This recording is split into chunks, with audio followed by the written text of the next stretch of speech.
Patch notes are out? Don't troll me, chat. Yeah, don't troll me. Oh my god!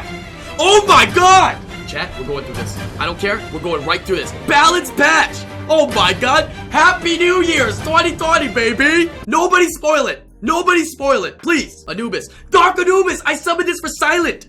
If you guys didn't know, Silent just got Volantis today in 808, by the way. Increase damage by 5%. Effect added. Creates a shield that's equivalent to 20% of the inflicted damage on yourself for 2 turns. If an ally gets defeated, the cooldown time of Deadly Wrath will be reset. Okay. Oh, Archangels. Punishment! Punishment, reduce cooldown! We talked about this on the podcast. Fermion and Velajul. Is that 2 turns now? Wait, is that 2 turns now? Oh, okay. Oh my god, Velajul is even more insane now. Oh my god, okay. That's great. Oh man. Okay. Decrease cooldown, turn skill 2, okay. Fermion here, increase the amount of damage that's proportionate to the number of allies by approximately 40%. Ooh! Imagine leaving Fermion on the field. Yeah. Yeah. Ariel didn't get touched. Wow, that's kind of dangerous. Yeah, dangerous. Tanky units that now do more damage or more scary. Fermion got the big end of that stick right there. Every other turn punishment, man. And more damage when there's dead allies. Oh my, dude. Okay. Let's keep going. Monkey King Dark. Okay. The attack bar increase as your HP decreases. Steals 1 beneficial effect granted on the enemy with a 70% chance. Wait, is that skill 1? Third one? So now third skill is AoE strip? 75% chance? I wonder if that goes up to 100. Beast Monk Light. Decrease defense from 1 turn to 2. Wait, that's actually what people said would be decent for him. Right? It's not OP, but it's good. 1 turn defense break to 2 turn defense break. That's pretty good. Okay? And chance of landing glance from 50% to 75. Effect added as well. Provoke for 1 turn.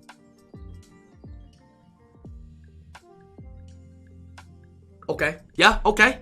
I think that, I mean, I don't think it makes him OP, right? None of them have become OP, but it makes it a lot more useful. Because now you're gonna rune it on revenge, right? It can be, whatever revenge. Yeah, vile revenge, whatever revenge, right? You can defense break for 2 turns, and it's a lot more viable to have 2 turn defense break. Not bad. That puts Beast Monks in a better position, right? That kind of lines up Shazam next to all the other Beast Monks. That's very fair. 2 turn defense break on S1 is pretty big. Yeah, it's pretty big here, OVP. Yeah. Non-elemental disadvantage, so it's not gonna glance. Water Druid got to change. Okay, activates a passive effect with when another ally's HP falls below 30% from attack, an allied target excluding yourself. It's changed to activates a passive effect when an ally falls below 30% from an attack. Wait, what? Does that not mean that now it includes himself? Okay.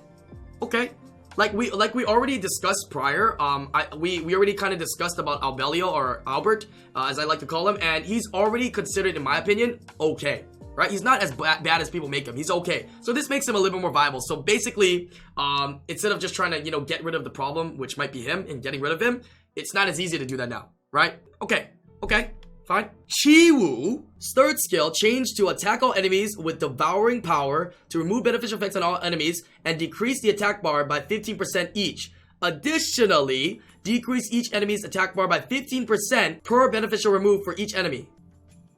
That's a lot of attack bar reduction. That's actually a lot of attack bar reduction, because now you have to go through resistance check, right? But you strip, just like Triton, right? You strip and you reduce by 15% guaranteed. And then you reduce again 15% per beneficial. That's a lot of cleave team potential now, because Jiwu also has a speed lead, right? Speed lead, strip, cleave players are just like drooling, right? Over strip and what you call decreasing attack gauge, as well as having a speed lead. Okay. That actually potentially made Jiwu a little bit more consistent, because this also means that, let's say, the situation where, let's say, of course you strip, right?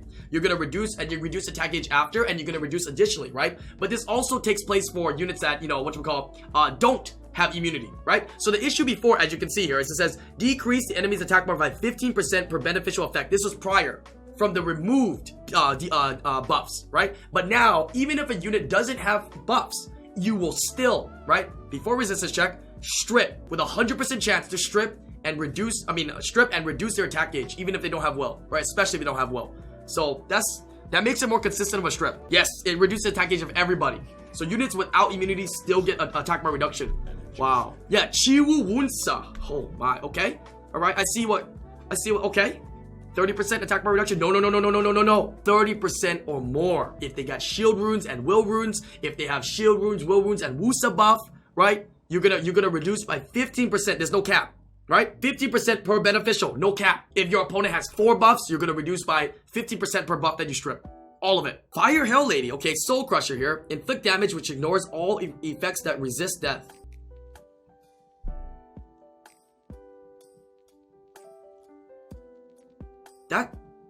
That's basically Fire Barb, no? Wow. Anything that resists death. Not just revive. Triana counter? Does it go by Triana passive? Yeah. It goes past because it's resisting death. Oh yeah. Mio counter? Yeah. Okay. Hey. Rocky has already been known to be a solid unit. Wow, okay. Keep going here. Fire Polar Queen, okay. Inflicted damage increase of 30% for each harmful effect or beneficial effect on the enemy. Okay, so I think this is gonna make it a little bit better for PvE content. Right, you're just gonna do more damage. That's fine. That's nothing crazy. I don't feel like that's something too nutty. Can you guys think of anything nutty? Wind Dragon. Attack the target randomly the 2 turns with the 20% of the damage. Attack after attacking the target, attacks all enemies with 20% of the damage. Wow. Consistent AoE damage now instead of random. And consistent AoE attack down. Okay, that's a minor change that can be good. So instead of random splash damage, you hit one, guarantee hits the other ones.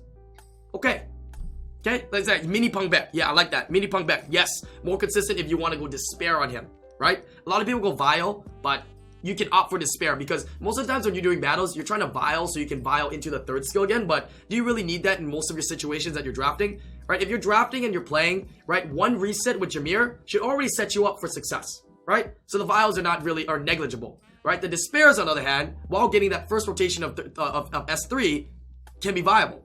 So I don't know, right? Maybe Despair for fun, I'm not sure. Wind Valkyrie, Sword to Discharge. Attack randomly. Attacks the enemy to inflict damage and randomly attacks the enemies 2 times.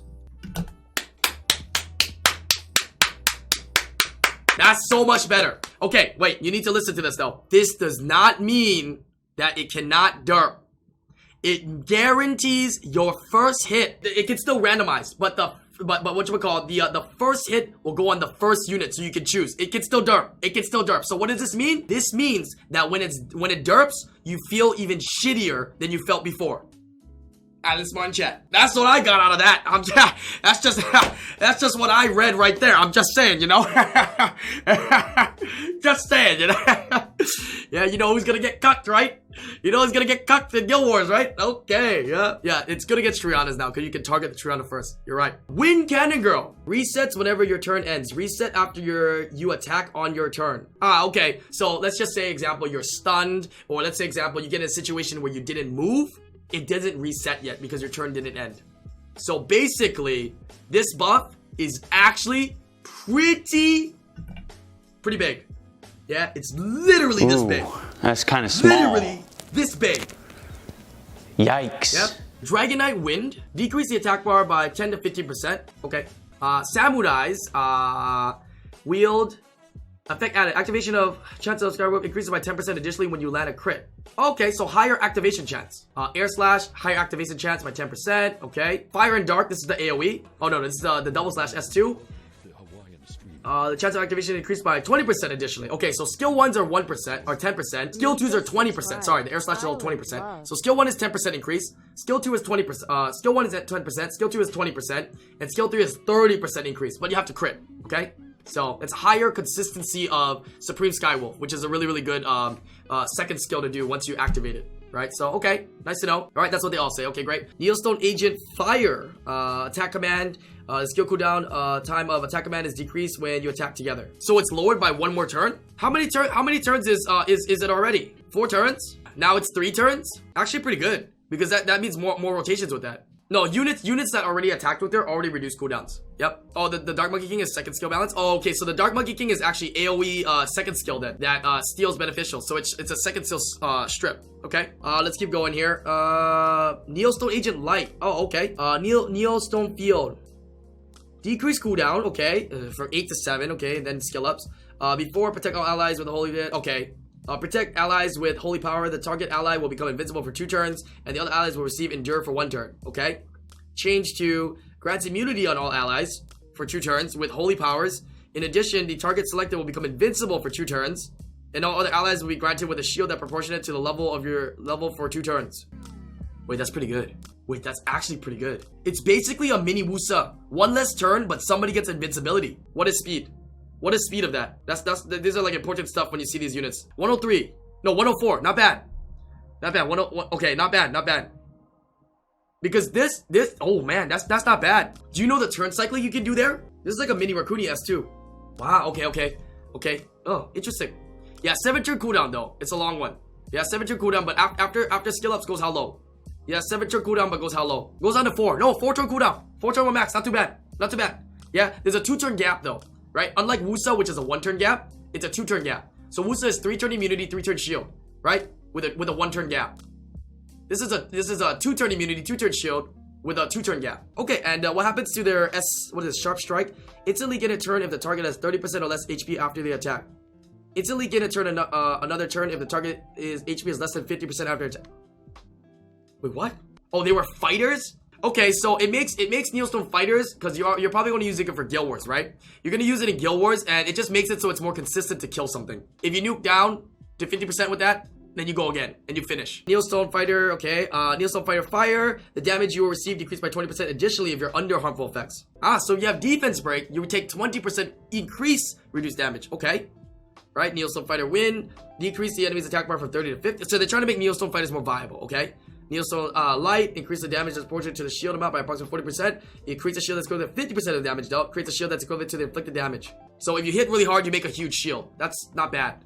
That's not bad. It's not OP though, but it's not bad. Neostone fighter dark, increase damage by approximately 9%. What the fuck does this mean? What? Wait, no. It's not 9%. It's not 9%. It's approximately 9%. What the hell does It's either you go 8%, you go 9%, or you go 10%. What the hell does approximately... Whatever. Roxas on fire. Strikes again with a 25% chance. Okay, cool. Sylphid win. HP recovery amount from 20 to 25 from Twister. Does that mean dark? Okay, dark also got a buff. Then Icarus got a buff. That's the main thing. Nobody cares about the win one. Fire one. Increase. Okay, so they all change percentages, right? From 20 to 25 for healing, and the fire one from attack gauge increase from 20 to 25. Fire Sylphid. Decrease enemies attack bar by 10 to 15. Okay. Win 1 force field, cooldown reduce. Okay, nobody's gonna use that. Nobody's used the Win Sylphid since GB10 and back in like 2001. I don't know when the game came out. Okay, if you guys don't know what I'm talking about with Win Sylphid being OP in GB10, then you don't know. Okay, Gargoyles here. All Stone Claws. Increase damage by 11%. Okay, increase defense by 20% to 30% each turn. Okay, so it goes up to 150 instead of 100. Fire and Dark Gargoyle here. Increase damage by approximately... Again! What is approximately 35% and what is approximately 24%? Yeah, can you imagine doing the balance patch? Like, how much damage? Is that the gargoyles? Yeah, okay. How much damage? How much damage? I don't fucking know, dude. It's fucking. Frank just told us to like up the damage a little bit. I don't know the number, bro. It's like 24%. Like 24%. We cannot write like 24% in the balance patch, bro. I mean, I don't know. Write whatever you want then. What is like 20? I'm just gonna put approximately. Okay, approximately sounds more formal and I got approximately. I'm going to approximately here. Yeah, approximately 24%. If your turn ends with full HP, you'll be turned into statue until the next turn starts. Okay, change to, if your turn ends with 70% or higher HP, you'll be turned into a statue until the next turn starts. Trash. Moving on. Threat state has been modified, okay? The enemy can only attack the target under the threat state when using the attack. Okay. Ophelia. This is basically Ophelia. I don't know why they don't just put Ophelia, right? Nobody else has freaking threat state, but okay. Alright, threat state. The enemy can only attack the target under the threat state when using the attack skill. The target under the threat state will be inflicted with 15% less damage when attacked.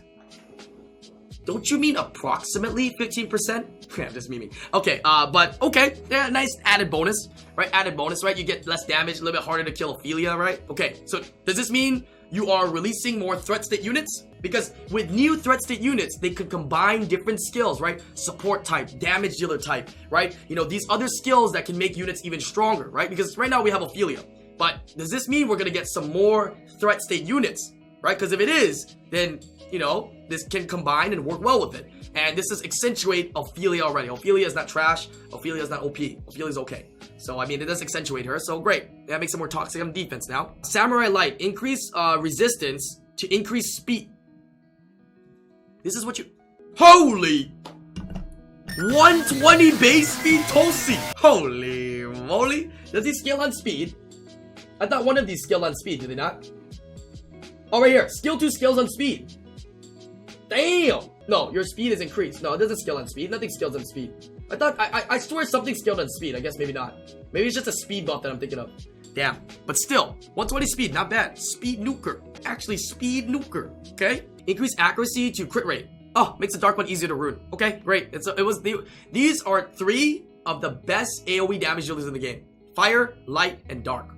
They are the 3 best AoE damage dealers in the game in terms of the AoE multipliers that the units have. The light and dark are the best because they have the same multiplier as the fire one, but they have no elemental disadvantage, right? They have some of the highest AoE multipliers in the game. That's what makes them strong. So this does accentuate them, but interesting, right? I like it. Panda Warrior Light. Are these errors? Okay, what is errors? Wait, okay. So passive effect of some monsters won't be activated when the attack lands as a glancing. So these used to activate with glancing hits. These attack bar reductions were activating with glancing prior.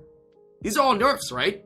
Because that means I didn't know that these units had their skills activating with the glancing hit. I didn't know that. But now that they do activate, that feels bad. Because they used to do this. They did this to the Desert Queens as well, right? Desert Queens S2s used to never be affected by glancing.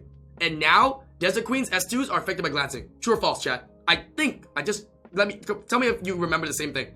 I'm pretty sure they fixed that like a year ago or more than a year ago, right? They did that. So they're doing it to more units now, is what it is. So glancing is buffed. Ah, which means Shazam is buffed. I see. Okay, sure. Passive effects of some monster will be activated when the attack lands as a glancing. Dark and fire and dark succubus. Oh.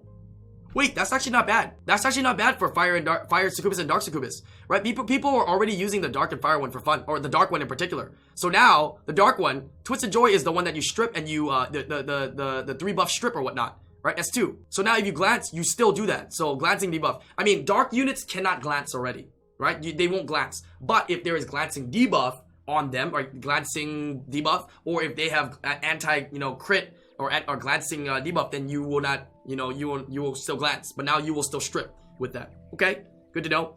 Skill descriptions of some monsters have been improved. Okay, so they improved the skill for silent. Wow, they hit silent here with the Druid wording improvement and the Bay.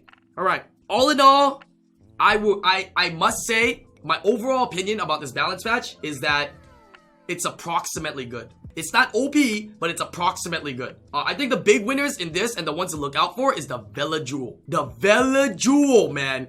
Yeah, is damn. Dude, Vela Jewel. The Archangels, man. They're kind of scary, man. Other units all got some decent buffs that are interesting. Definitely some stuff that are very interesting here. Yeah, Hell Lady, that's pretty interesting now. Yeah, it's going to be a very, very good pick in RTA depending on the drafts. A lot of people go revive heavy already, that's why. So that's very interesting. Ariel was forgotten, you're right. Oh, we forgot one. Desert Queen Wind. Wait, this is Hathor. 3rd skill. Now, AoE strips, AoE sleeps, 100% attack bar reduction, and is unresistible. Oh my god. Yo, congratulations to Hathor. I mean, she was pretty trash. So, I mean, I think that's a pretty fair buff because she was pretty trash before. I can't believe I missed that one. Okay, so be on the lookout for Hathors. Right? If you guys, you guys have probably been doing RTs. You don't really see Hathor being drafted too often. So I think that's actually a really, really good buff. We might actually see Hathor being drafted more. Wow. Overall, decent balance patch, right? Didn't exactly hit where we wanted, especially what I was memeing on. But it definitely gave us some interesting things to look forward to. Honest rating, 0 out of 10. Yeah, 0 to 10. What do you rate it? 6. Yeah, best balance patch ever was like 10, 6, maybe like 6, 7. 6, 5, yeah, 6, around there. Yeah, not bad, not bad. Not bad. Steps in the right direction. And I must say, giving us the balance patch at the beginning of the year, as we kind of already speculated, was nice. Yeah, actually nice that they give us a balance patch. Yeah, I honestly didn't know when they were going to release it, or if they had to. I mean, they don't guarantee us balance patches, which, Comptos, if you watch this, please release more balance patches. Maybe 5 a year.